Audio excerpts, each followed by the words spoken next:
Are you worried that you may be addicted to video games? Are you noticing that video games are getting in the way of you getting things done or spending quality time with family members? Are you interested in reducing your gaming without completely quitting video gaming altogether? In this video, we're going to talk about 6 different ways that you can reduce your video gaming and take back your life.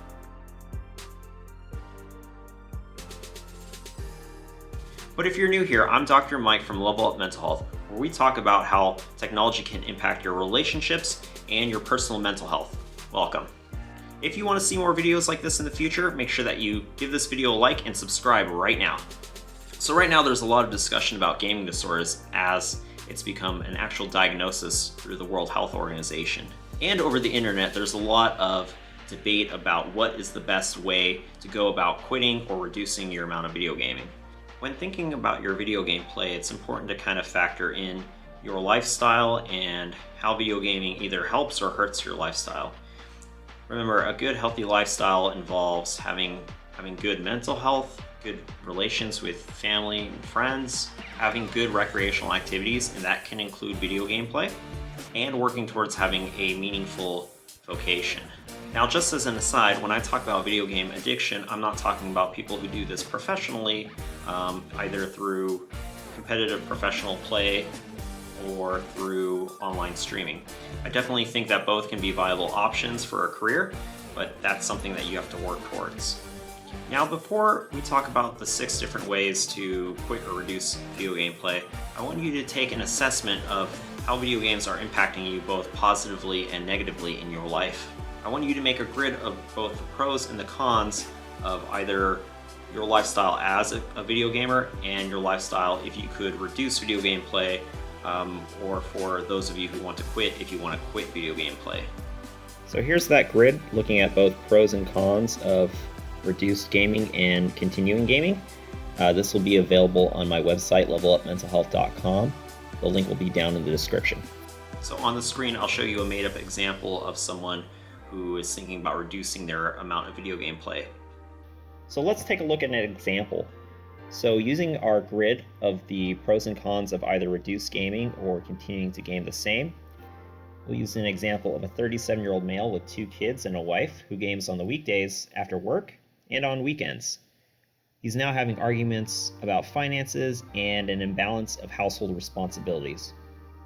So in the pros of reduced gaming, you can see things like more time to spend with his family and children, reduced caretaker burden on the spouse, better sleep, more focus at work, improved intimacy with his partner, and more time for other activities or hobbies, as well as spending money. Some of the cons of reducing his gaming can include things like less time with online friends, confrontation with how much time he's spent in order to make progress in a game, confrontation with how much money you might have spent on the game, boredom, and fear of missing out. Some of the pros of continuing to game the same: he may genuinely enjoy the game, progress remains, and he can work on the goals that he's been working on in-game and continue to work on those. He may feel as though the time and money were well spent if he continues to play, and it may continue to be a source of stress relief for him. Some of the cons of continuing to game: continued conflict with his spouse, wasted opportunities to spend time with his children, money and time continue to be occupied by gaming, sleep remains inconsistent, job performance may remain stagnant, and the occasional guilt continues to gnaw at him. Now, once you've made this grid, you can decide what is more important to you and compare it and see if you are motivated to reduce the amount of gaming that you're doing. When going through this exercise, you're really able to take stock of what is important about video game play and what it's getting in the way of. Hopefully this helps you to determine which strategy to use with reducing video game play or ultimately quitting. So I've gone ahead and split these 6 different methods into 3 main categories. So the 3 large categories are the self-limiting self-control strategies, the separating strategies, and the quitting strategies. So let's talk about our first 2 strategies within the self-limiting self-control strategies. So first I want to talk about the strategy of placing a limit on yourself as far as how much time that you're devoting to playing video games for fun. So most likely this is the strategy that most people automatically try to use, as far as there's a certain amount of time I want to play, and after that's done I'll get what I need to do done throughout the day. If you're having difficulties adhering to the self schedule, I would actually get a physical clock or a timer and set a time for yourself, and once that alarm goes off you have to stop playing. In order to be successful with this strategy, as soon as that alarm goes off you have to stop playing and move on to other things in your day. And also it's very important to select an appropriate amount of time so that way you can do what you need to do with the rest of your day. And so there's no magic number of amount of hours that's going to be appropriate for you or for me. Everyone's pretty different and has different responsibilities. Say, for example, if you're a student, your responsibilities are to studying for your exams. If you're part of a family, your responsibilities will be spending time with your families. The next method within the self-control, self-limiting strategy would be to stop playing situationally. So if there's a certain situation, so using our last example, if you're a student studying for an exam that's coming up, maybe you stop playing for the week or 2 weeks before that exam so that way you can devote the appropriate amount of time to study. Other situations that this could be important to are maybe you want to spend time with your girlfriend or with your children and have quality non-gaming time with them. So setting a limit on when you should and shouldn't play on a situational basis will be very helpful for you. Next, we'll talk about the separating strategies. So the first separating strategy is actually physically separating yourself from the video game. And what I mean by that is, say if you're that college student in the previous example and you're having trouble kind of maintaining good boundaries with your video game play, maybe you take your console and leave it at your parents' house when you go to college. If you're having trouble with PC gaming, I would say that you should probably delete the games or that time period that you need to devote time for other things. If you're a cell phone gamer, deleting those apps, especially the ones that notify you to keep playing, will be very helpful in this endeavor. The next method in the separating strategy would be to do what is known as a dopamine detox. So there's a lot of debate on what the appropriate amount of time is. Is it 30 days? Is it 90 days? Is it a year? And that's going to vary for different people. Different people have different physiologies and there isn't one magic number. So I would say do set a goal for yourself and stick to it and you'll be successful. You would also want to use the previous strategy of physically separating yourself for that time period. One warning about these separating strategies is that people tend to have a tendency to find replacements to get that dopamine fix. So if you're playing video games for a long period of time, years, and you all of a sudden quit, you're gonna have that sort of dopamine starvation and you're gonna seek out different things.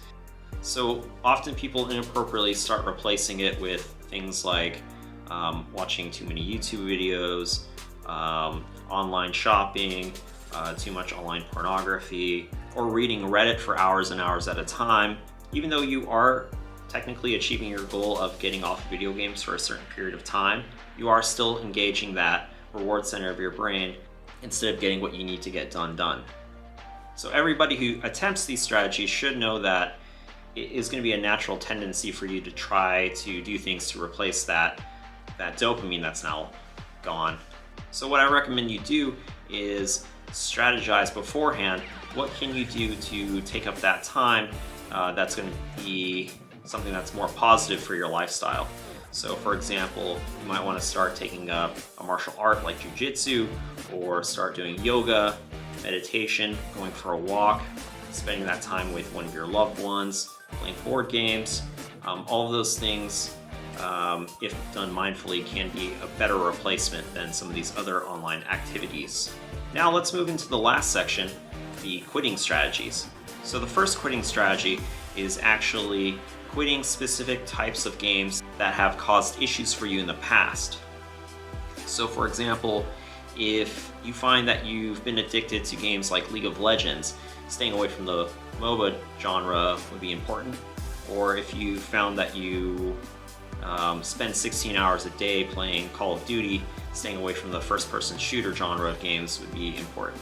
So for a lot of people, they actually get addicted to one type of video game or some aspect of the video game. So maybe you're addicted to the community aspect of the game, or maybe you're addicted to level grinding, or maybe you're addicted to collectibles in the game. So whatever that is, you have to be honest with yourself and determine, are there other games that don't have these elements that I can still play and enjoy, but not get, again, addicted to. So the sixth and final strategy is actually altogether quitting cold turkey. So if you found that you've been unsuccessful with the other methods before, you've tried different combinations of them and really done your best to put those limits on the gaming, but you still can't seem to prioritize the more important things in your life, like your schoolwork, your responsibilities at work, or your relationships with your family and friends, then you have to be honest with yourself, and maybe it is time for you to try quitting. So if your only option left is to quit video games, and you go ahead and do so, it's very important that you have a strategy of what to do with that time, how to be productive at that time, rather than just sort of quitting and expecting that you'll be able to have a better life, because the risk of relapse that way is very high. So again, you need to choose something to fill your time that is positive for your lifestyle, whatever that may be.